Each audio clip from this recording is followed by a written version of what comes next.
Well, it's that time of day again, and onto another page of the Rock Your Journal.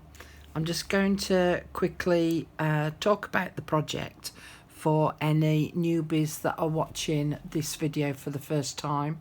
There is a playlist of all the Rock Your Journal pages that we've done to date.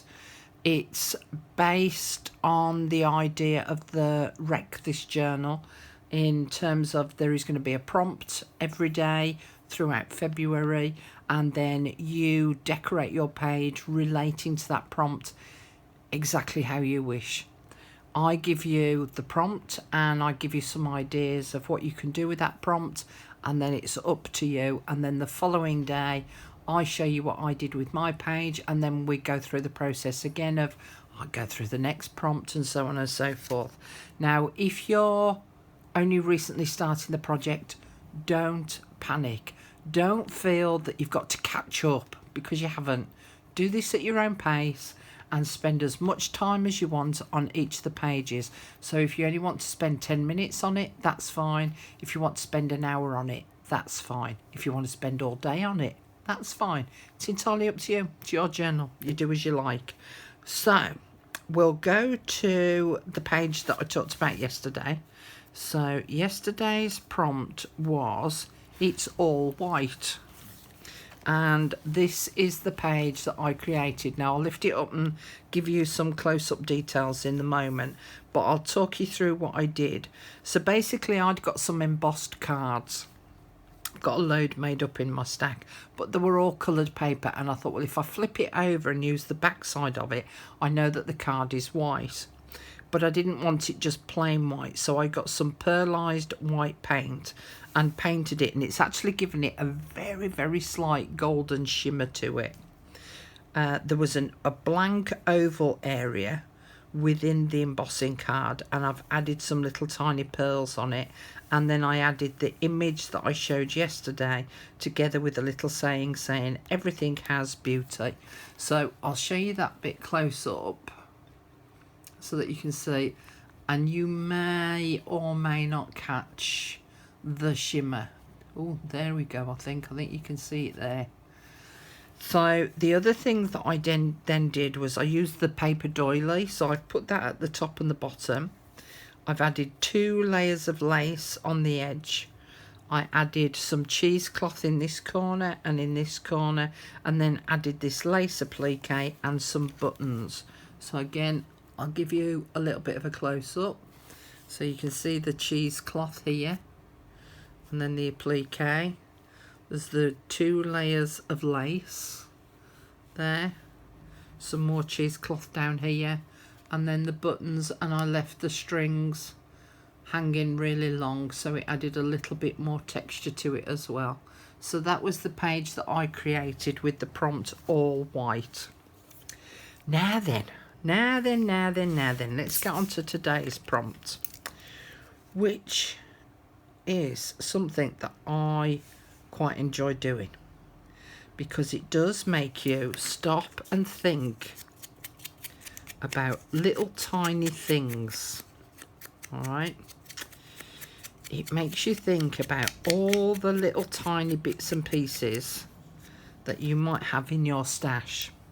And it's to create a page with inches, INCHIES, and twinches, TWINCHIES.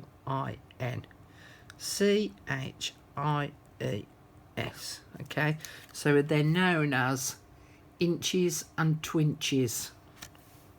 Now inches it's basically a 1-inch square. Twinches, I'll let you guess. Yeah, that's right, it's a 2-inch square. So if we go to my February the 18th, oh, I forgot to put the date on that, didn't I? 18th of the 2nd, 21. Okay, so if I have a look at my page and get my ruler, I can see that I've got roughly 5 inches of space from there to there, and I've got 8 inches there. So if I did twinches, I'd only be able to get 2 on side by side. If I did inches, then I would be able to get away with putting 4 on. Down the vertical side of it, I would be able to get, I said 8 inches, didn't I? So I want a border, top and bottom, bit of a space in between. So I'd probably get 6, 7, 8, yeah, so 6. I'd probably get 5 or 6 going down vertically. If I did twinches, then I'd probably get 3 or 4. All right. Now then, I am going to show you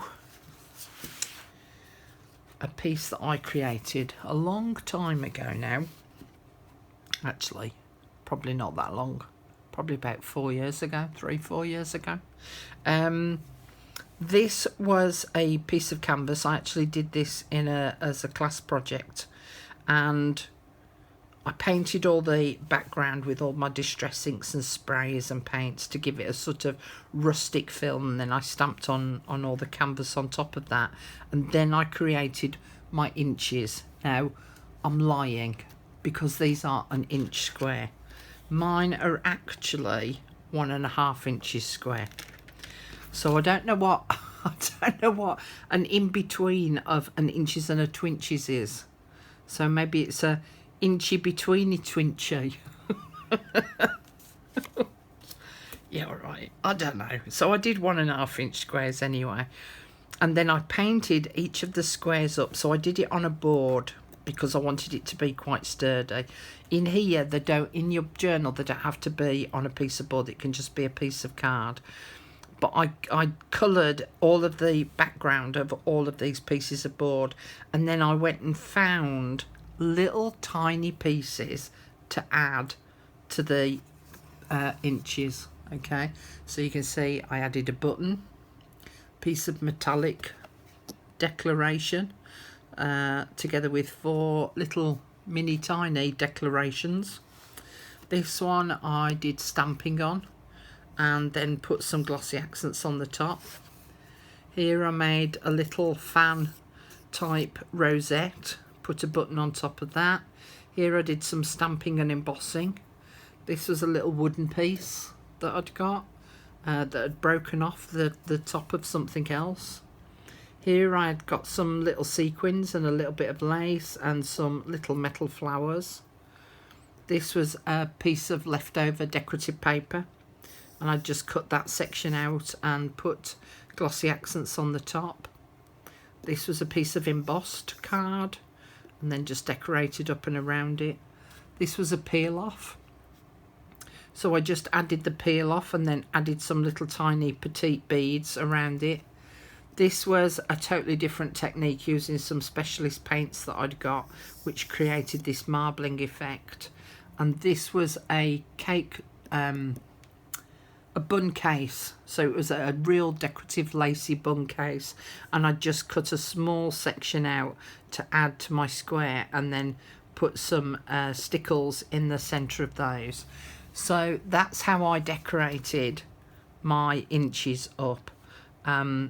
So it's a case of, you know how I said right at the very beginning, I got that suitcase with all those bits in and I didn't know what to do with them, but I knew that I needed to use them up.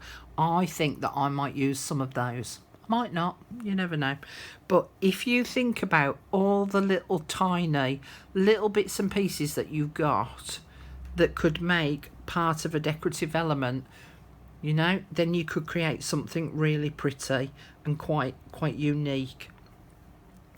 The other thing that you could do is you could like a masterboard. So you could make up a masterboard where you've collaged all sorts of different papers on top and then cut that down into inch squares or 2 inch squares, or cheat and do 1.5 inch squares, and then decorate those up with all your unique little individual little pieces, little stickers. You know, there's all sorts of different things, as I'm sure you can now imagine now that you've seen this as an example. I then attached mine to the canvas by adding some dimensionals underneath to give it that little bit of depth away from the actual canvas itself. Now there's no reason why you couldn't do that on here as well, but obviously we don't want to make it too dimensional, because I don't know about you guys, but mine's getting to be a little bit of a chunky monkey. So I just think that if I start to add too much dimension to it, so I wouldn't add something like this rosette on it because it's just too dimensional. So have a think about how you're then going to attach it to your page. Have a think about how you, if you want to decorate the background of the page, maybe put a little bit of a wash on it. The other thing that you could do is create your inches and twinches and add them to a piece of card, and then add the card onto your page. You can decide if you want to have a gap in between each of them, so then it creates that little bit of nice spacing between to make them individual little pieces of artwork. So there's all sorts of different little options that you can apply to this, but it's great scope for playing and having a little bit of fun. So that's today's prompt, inches and twinches, and I'm going to leave it up to you to go off and go and explore your craft room. Go seek and see what you may find. Okay, I'm off. Thanks ever so much for joining me again, and I'll see you all again tomorrow. Bye.